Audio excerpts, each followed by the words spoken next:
Good morning, children. I'm Saranas here. I hope you all are fine. We are doing our revision videos now. The fundamental unit of life. This is our third part. So we have last class we studied about the prokaryotic and eukaryotic cells. That is the prokaryotic cell means it is a primitive cell. That is the cell organelles and the nuclear region. There will be no nuclear membrane. The chromatin material, that is the genetic material, will be found simply in the cell. That is called the nucleoid. Then all the cell membrane, cell organelles will be found in the cytoplasm without any membrane bound organelles. Eukaryotic means you have a definite nucleus with two nuclear membranes. All the other membrane organelles present in the cytoplasm will also have the membranes. So we can say membrane bound organelles are seen in the cytoplasm for a eukaryotic cell. Okay. Now next is we are going to study about the cytoplasm. So we also discussed about the cell wall. That is the plant cell means it will have a cell wall on top. You will have cell wall.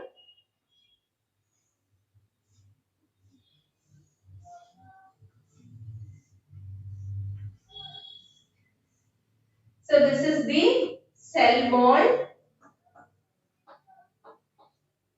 Then this is the cytoplasm.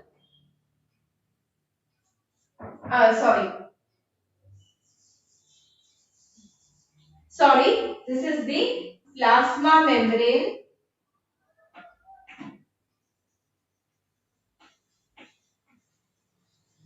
Okay. So in case of plant, you will have a cell wall outside and a plasma membrane inside the cell wall. But in case of animal cells, you will not have the cell wall. The cell wall is absent in case of the animal cells and there are only plasma membrane are found in the animal cells. Okay, in plant cells, the cell wall is made up of cellulose and that gives the rigidity and strength to the plant. Okay, now that is about the outer portion of the cell. Now we are moving into the middle portion of the cell.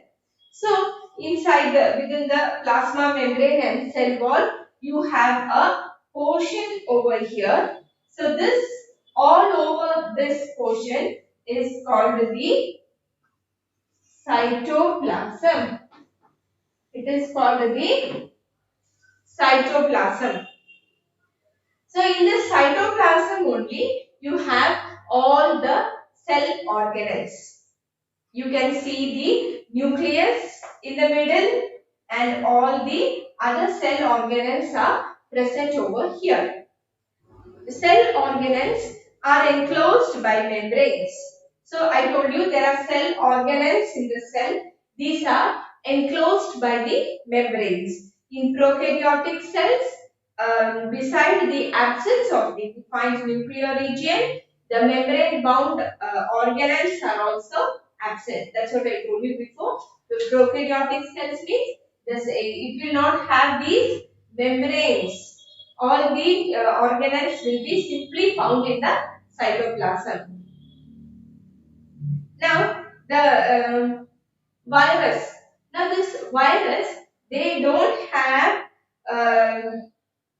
they lack any membranes. That is, the virus, they don't have any membranes and hence do show characteristics of life until they enter a living cell.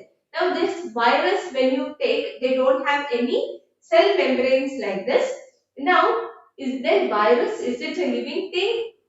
Actually, virus, when it is outside the body, it is a non-living thing. Only when it is entering into the cell, that will take up the mechanism of the cell and that will divide. Understood? So that is one characteristics of virus. They are actually outside. They are non-living. Actually, they don't show any characteristics of living things.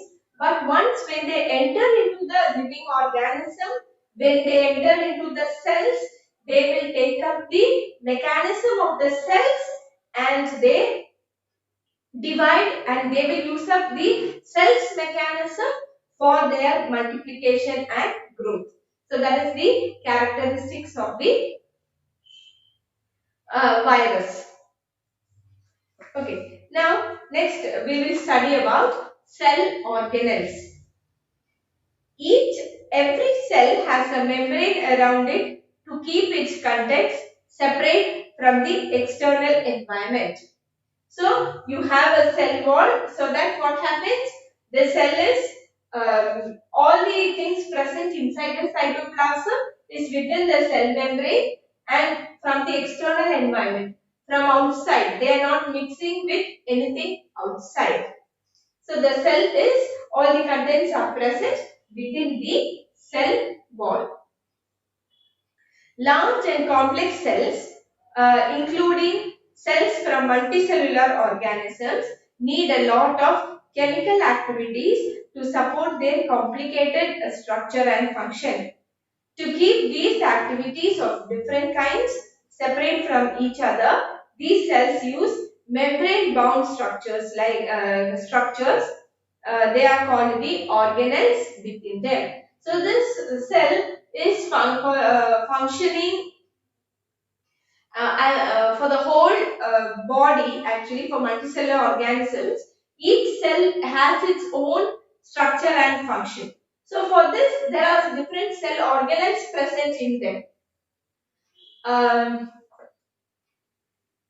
So this is one of the feature of eukaryotic cells that distinguish from the prokaryotic cells. So that's what we said. Each membrane is there. They are having, each organelle is there. Each organelle is membrane bound. They are having separate membranes and they are doing particular function. They are having one duty for the cell. So how can we see these organelles inside the cell? You have to see only by using the electron microscope. We can see them only through the electron microscope. We have talked about the nucleus in the previous section. Some important examples of cell organelles which we will discuss now are, so nucleus, we have already spoken about nucleus. So this is the nucleus in the middle. We have already spoken about the nucleus. That is, it has got the nuclear membrane, it has got nuclear pores, so that these pores will be, these are the nuclear pores, so that the things will enter and exit out of the cell. Nucleus and cytoplasm will be connected through that pores. Then now we are going to see about what are the other cell organelles present in the cytoplasm. So it is endoplasmic reticulum, Golgi apparatus, then lysosomes, mitochondria and plastids. They are important because they carry out some crucial functions in the cell. So all these are very important and they are carrying out different functions in the cell. So first one we are going to study about is endoplasmic reticulum.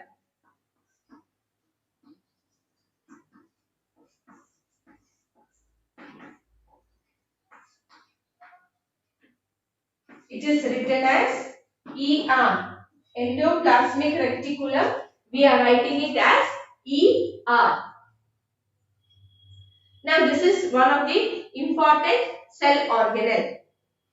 The endoplasmic reticulum is a large network of membrane-bound tubes and sheaths.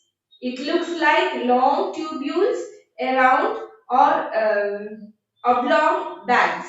The endoplasmic reticulum is smaller in structure to the plasma membrane.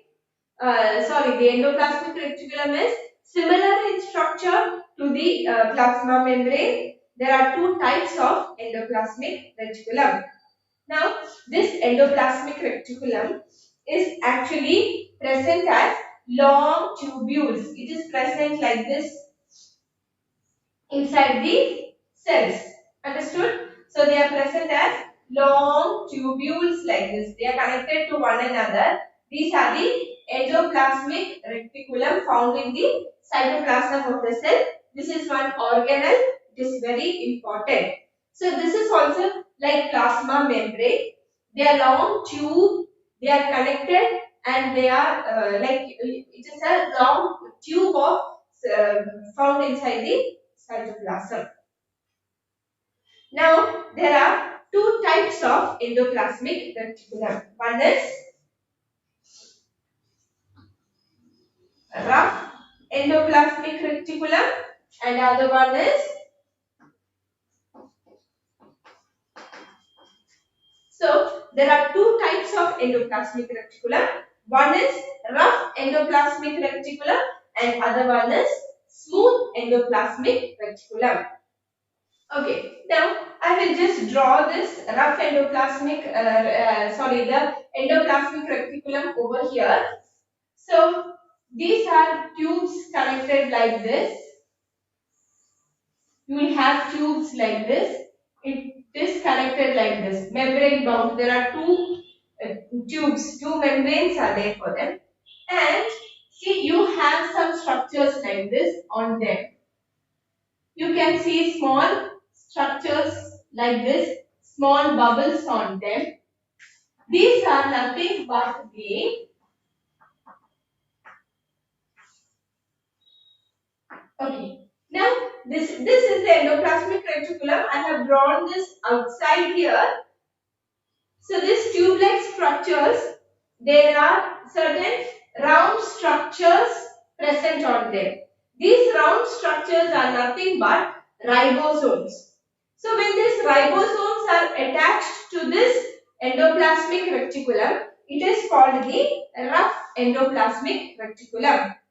So I will repeat, when this endoplasmic reticulum has got these round structures, these are ribosomes attached to this, it is called the rough endoplasmic reticulum. Now, for the smooth endoplasmic reticulum, you don't have any ribosomes over there.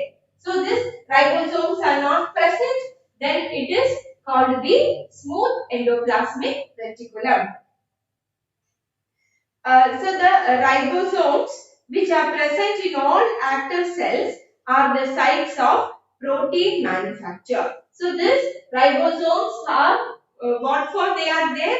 They are the ones who manufacture proteins. They are the sites. Means those are ribosomes are the organelles which are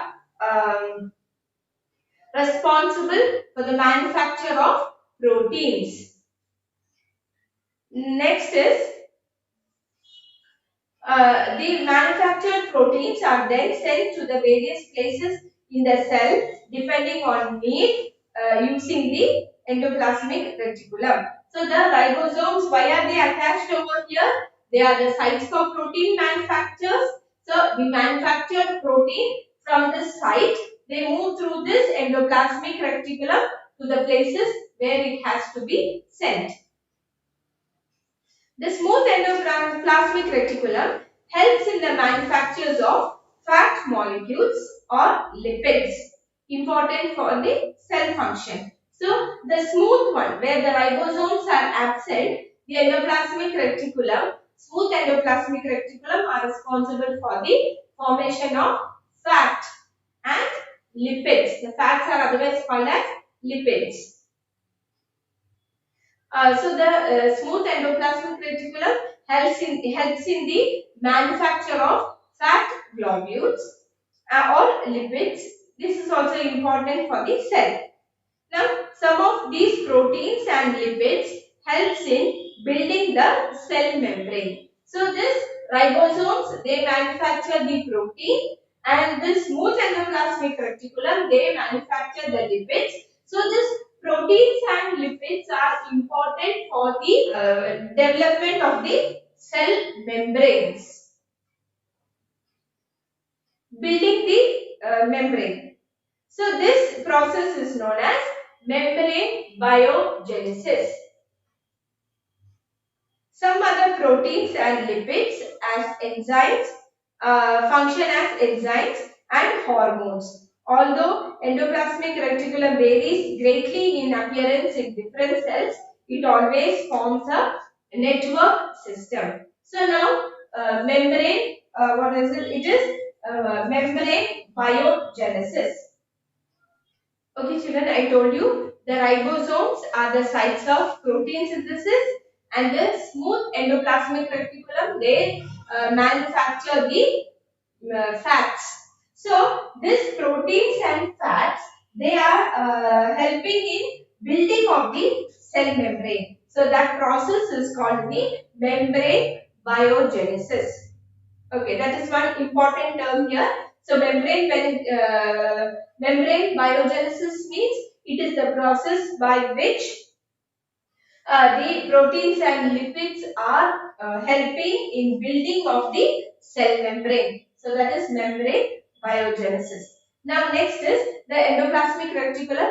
Since they are tube-like structures, they transport certain materials also from one cell organelle to the other through the cytoplasm. It also acts like that, and it also in the liver cells of the group of animals called vertebrates, the smooth endoplasmic plays a crucial role in detoxifying many poisons and drugs.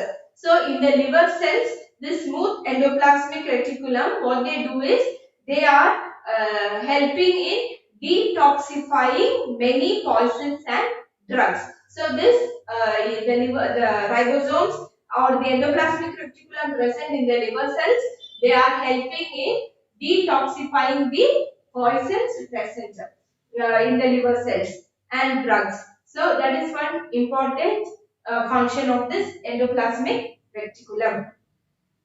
Okay children, now we have discussed about the cell, then its plasma membrane, cell wall and the nucleus. These three things are very important for the cell. We already discussed about the cytoplasm, the cell wall. Now the next one was cytoplasm, and we started with cell organelles which are present in the cytoplasm. So we started with endoplasmic reticulum. So I hope it is clear to you all. Please go through the text. I hope you all will do so. Thank you children.